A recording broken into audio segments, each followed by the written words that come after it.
he's talking about. We had Eric Chase and Nick Daly put together a draft. Here it is, Ronald Reagan on health care. Back in 1927, an American socialist, Norman Thomas, 6 times candidate for president on the Socialist Party ticket, said the American people would never vote for socialism. But he said under the name of liberalism, the American people will adopt every fragment of the socialist program.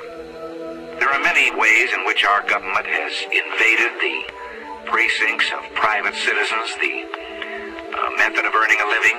But at the moment, I'd like to talk about another way, because this threat is with us, and at the moment is more imminent.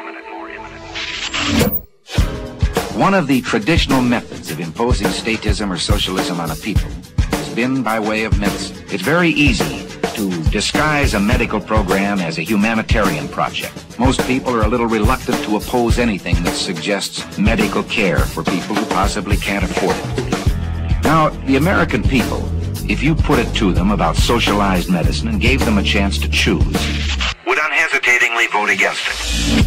We had an example of this under the Truman administration. It was proposed that we have a compulsory health insurance program for all people in the United States, and of course the American people unhesitatingly rejected this. So with the American people on record as not wanting socialized medicine, Congressman Ferrand said, if we can only break through and get our foot inside the door, then we can expand the program after that. Well, let's see what the socialists themselves had to say about it. They say, once the Ferrand bill is passed, this nation will be provided with a mechanism for socialized medicine capable of indefinite expansion in every direction until it includes the entire population.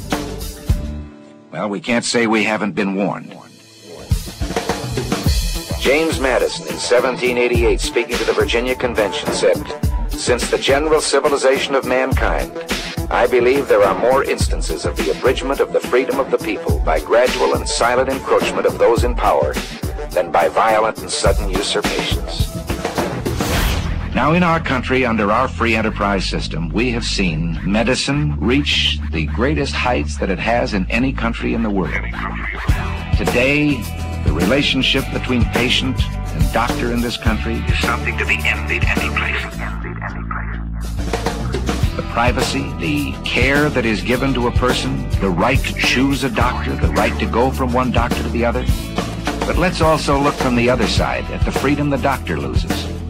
The doctor begins to lose freedoms. It's like telling a lie, and one leads to another. First, you decide that the doctor can have so many patients. They're equally divided among the various doctors by the government. But then the doctors aren't equally divided geographically.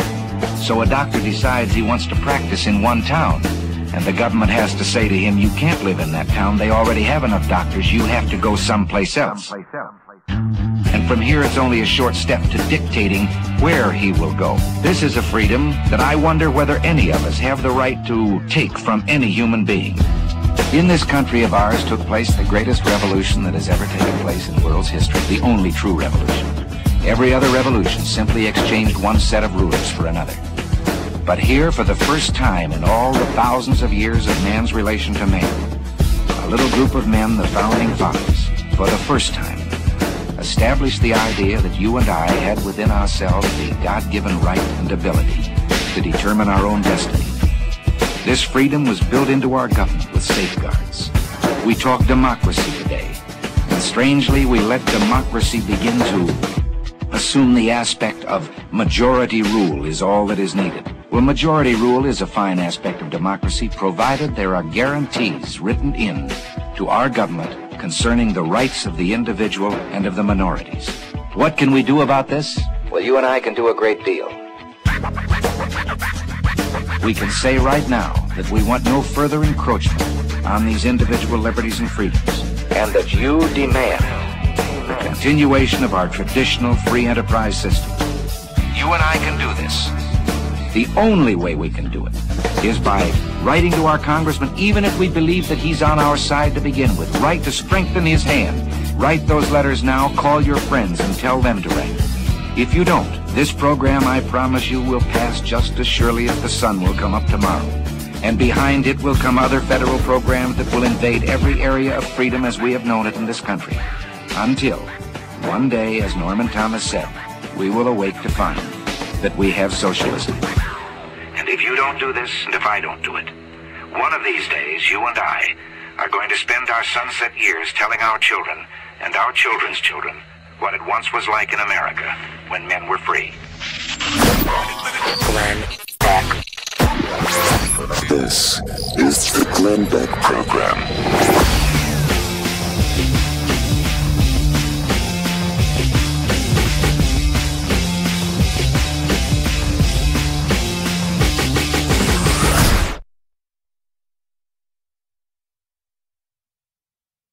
So